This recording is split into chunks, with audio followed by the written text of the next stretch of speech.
Welcome everybody, welcome to my channel to English coaching. সবাইকে বলবো প্রথম থেকে ক্লাসটি মনোযোগ সহকারে করতে। আর আজকে যারা চ্যানেলে প্রথম রয়েছে এবং এখনো অব্দি চ্যানেলটিকে যারা সাবস্ক্রাইব করনি, তারা অবশ্যই চ্যানেলটিকে সাবস্ক্রাইব করে প্রতিনিয়ত এই ধরনের ইম্পর্টেন্ট এবং ইন্টারেস্টিং ক্লাস করতে থাকো। তো আজকের ক্লাসটি ভীষণ ইন্টারেস্টিং হতে চলেছে, কারণ আজকে আমরা হ্যাভ এই ভার্বটিকে শুধু আছে অর্থে আমরা ব্যবহার করব না। আজকে হ্যাভ এই ভার্বটিকে আমরা কত রকম ভাবে ব্যবহার করতে পারি সেন্টেন্সে, সেটি আজকে দেখে নেব। তো দেখো, রোগে ভোগে বোঝাতে বা কোনো কিছু কাজ করা বোঝাতে, জন্ম দেওয়া বোঝাতে বা যত্ন নেওয়া বোঝাতে বা পরিধান করা বোঝাতে আমরা কিন্তু এই হ্যাভ ভার্বটিকে সেন্টেন্সে ইউজ করতে পারি। তো ক্লাসটি ভীষণ ইন্টারেস্টিং হতে চলেছে। তো চলো ক্লাসটি শুরু করা যাক। তো আজকে প্রথমে যেটি আমরা জানবো যে হ্যাভ ভার্বটিকে আমরা দেখো কোনো কিছু করা হয়েছে বা হয়েছিল বা হবে বোঝাতে আমরা কিন্তু পারফেক্ট টেন্সে হ্যাভ এর ব্যবহার দেখে থাকি। তো দেখো, Seema has not phone her friend yet. Seema কি করেনি? সীমা এখনো তার বন্ধুকে ফোন করেনি। তো দেখো, এটা কিন্তু প্রেজেন্ট পারফেক্ট টেন্সে সেন্টেন্সটি লেখা আছে। পরেরটি দেখো, had you seen Rimi in that party? তুমি কি রিমিকে ওই পার্টিতে দেখেছিলে? তো দেখো, করা হয়েছিল। তো এখানে দেখো রিমিকে দেখেছিলে। তো এটি দেখো পাস্ট পারফেক্ট টেন্সে কিন্তু লেখা আছে। পরেরটি দেখো, Suman will have written the letter by that time. Suman ওই সময়ের মধ্যে চিঠিটি লিখে রাখবে। তো দেখো, হবে বোঝাতে। তো দেখো, এটা ফিউচার পারফেক্ট। তো পারফেক্ট টেন্সে আমরা কিন্তু হ্যাভ এর ব্যবহার দেখে থাকি। এবার দেখো পজিশন। কারোর কাছে কোনো কিছু আছে, অর্থাৎ কারো কোনো অধিকারে আছে, কারোর কাছে কোনো কিছু অধিকারে আছে বা কারোর কোনো কিছু আছে বোঝাতে আমরা কিন্তু কি ব্যবহার করে থাকি? হ্যাভ ব্যবহার করে থাকি। যেমন আই হ্যাভ টু ব্রাদার্স। আমার কি আছে? আমার দুটি ভাই আছে। দেখো, আছে বোঝাতে অর্থাৎ পজিশন বোঝাতে আমরা কিন্তু হ্যাভ ব্যবহার করে থাকি। Tanu has got BA in English. Tanu কি করেছে? তনু ইংলিশে বিএ কমপ্লিট করেছে। তো তনুর কাছে কি ডিগ্রি আছে? একটা বিএ ডিগ্রি আছে। তো পজিশন অর্থে আমরা কিন্তু কি ব্যবহার করে থাকি? আমরা এই হ্যাভ এই ভার্বটিকে ব্যবহার করে থাকি। পরেরটি দেখো, do you have time to finish the report today? তোমার কাছে কি কোনো সময় আছে? যে দেখো, ডু ইউ হ্যাভ টাইম, তো সময় আছে। তো দেখো, এই পজিশন অর্থে কোনো কিছু আছে বোঝাতে আমরা কিন্তু সেন্টেন্সে হ্যাভ ব্যবহার করে থাকি, যে তোমার কাছে কি কোনো সময় আছে যে এই রিপোর্টটা আজকে শেষ করার জন্য। তো পজিশন অর্থে আমরা কিন্তু হ্যাভ ব্যবহার করে থাকি। এরপরে দেখবো যে আমরা হ্যাভ আর কিভাবে ব্যবহার করতে পারি। দেখো, কেউ কোনো কিছু রোগে ভুগছে, সেক্ষেত্রে অর্থাৎ সাফারিং ফ্রম ইলনেস, সেক্ষেত্রে আমরা কিন্তু হ্যাভ ব্যবহার করতে পারি। যেমন I have got a cold, অর্থাৎ আমি সর্দি কাশিতে ভুগছি। যে I am suffering from cold না বলে আমরা কিন্তু এভাবে বলতে পারি I have got a cold.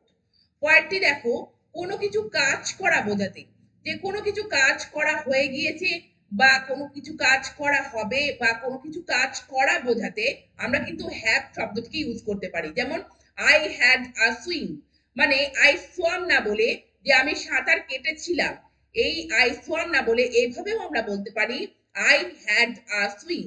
পরেরটি দেখো, we had a short walk after lunch, অর্থাৎ আমরা মধ্যাহ্ন ভোজনের পরে বা দুপুরের খাবারের পর আমরা একটু হেঁটেছিলাম। তো we walked a short after lunch, এটি না বলে আমরা কিন্তু এভাবেও বলতে পারি we had a short walk after lunch. এবার দেখো, খাওয়া বা পান করা বোঝাতে আমরা কিন্তু হ্যাভ ভার্বটিকে ব্যবহার করতে পারি। কেমন ভাবে দেখো, Tanu had mutton and rice for lunch. Tanu দুপুরে কি খেয়েছিল? মাটন এবং রাইস। তো তনু এট, এটি না বলে আমরা কিন্তু এভাবে বলতে পারি Tanu had mutton and rice for lunch. তো ইট অর্থে বা ড্রিঙ্ক অর্থে বা স্মোক অর্থে আমরা কিন্তু এই হ্যাভ ভার্বটিকে ইউজ করতে পারি। পরেরটি দেখো, I want to have some more coffee. তো আমি আরো একটু কফি খেতে চাই, তো পান করতে চাই। তো আই ওয়ান্ট টু ড্রিঙ্ক বা টেক না বলে কিন্তু আমরা কিন্তু হ্যাভ এই ভার্বটিকে ব্যবহার করতে পারি এই ধরনের সেন্টেন্সে। এবার দেখো, কারোর দ্বারা কোনো কিছু করা বোঝাতে আমরা কিন্তু হ্যাভ শব্দটিকে ব্যবহার করতে পারি। যেমন Supratim will have his hair cut, যে সুপ্রতিম কারো দ্বারা তার চুলটা কি করবে? কাটাবে। তো এক্ষেত্রে দেখো, সাবজেক্ট, তারপরে আমাদেরকে হ্যাভ ভার্ব বসাতে হবে, তারপরে অবজেক্ট এবং তারপরে যে মেন ভার্ব থাকবে তার ভিটি ফ্রম আমাদেরকে বসাতে হবে।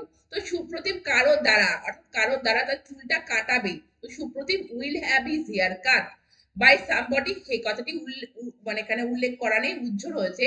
তো কারো দ্বারা কোনো কিছু কাজ করা বোঝাতে আমরা কিন্তু কি ব্যবহার করতে পারি, এই হ্যাভ ভার্বটিকে ব্যবহার করতে পারি।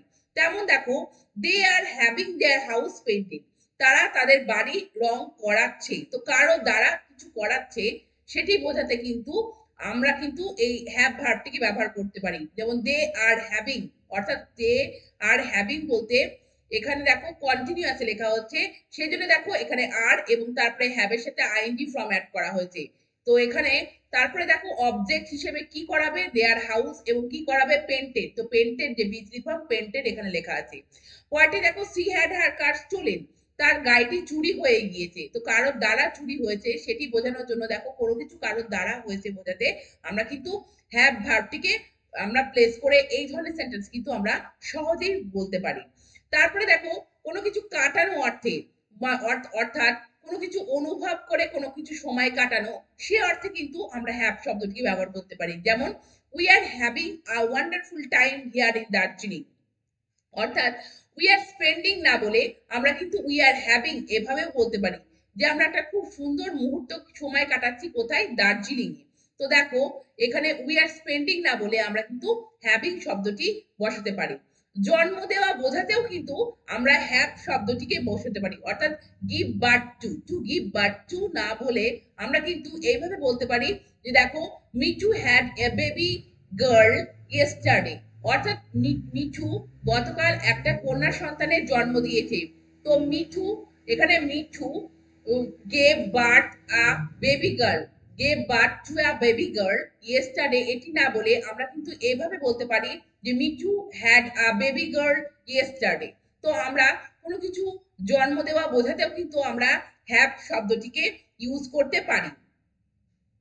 পরের সেন্টেন্সটি দেখো, কারোর কাছ থেকে কোনো কিছু পাওয়া বোঝাতে, তো রিসিভ অর্থে আমরা কিন্তু হ্যাভ এই ভার্বটিকে ব্যবহার করতে পারি। তো রিসিভ অর্থে, যেমন উদাহরণ দেখো, example, Ritam had a letter from his brother, অর্থাৎ রিতম তার ভাইয়ের কাছ থেকে একটি চিঠি পেয়েছে।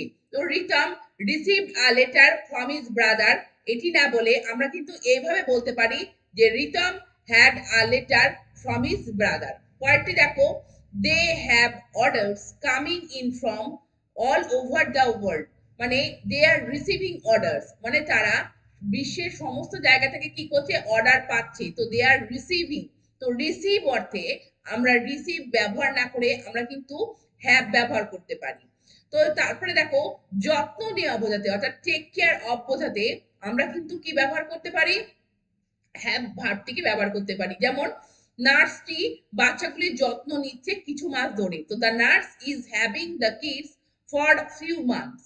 তো দেখো এখানে দেখো ইজ হ্যাভিং, অর্থাৎ take care, the nurse is taking care of the kids for few months, এটি না বলে আমরা the nurse is having the kids for few months এইভাবে কিন্তু আমরা বলতে পারি।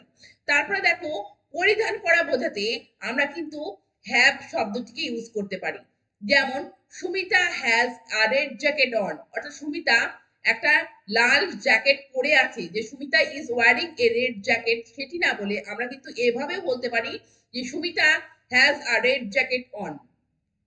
পরেরটি দেখো, the orphan child had nothing on, মানে অনাথ শিশুটির কিছুই পরিধান করেছিল না, মানে কিছুই পরেছিল না। The orphan child was wearing nothing, সেটি না বলে আমরা কিন্তু হ্যাড নাথিং এইভাবে কিন্তু আমরা হ্যাভ এই ভার্বটিকে ব্যবহার করতে পারি। তো তোমরা দেখলে যে কত ডিফারেন্ট ভাবে আমরা হ্যাভ শব্দটিকে বিভিন্ন সেন্টেন্সে ইউজ করতে পারি। তো তোমরা এইভাবে বিভিন্ন সেন্টেন্সে হ্যাভ শব্দটি ইউজ করতে থাকো আর চ্যানেলটিকে সাবস্ক্রাইব রেখো। Thank you very much, thank you for watching this video.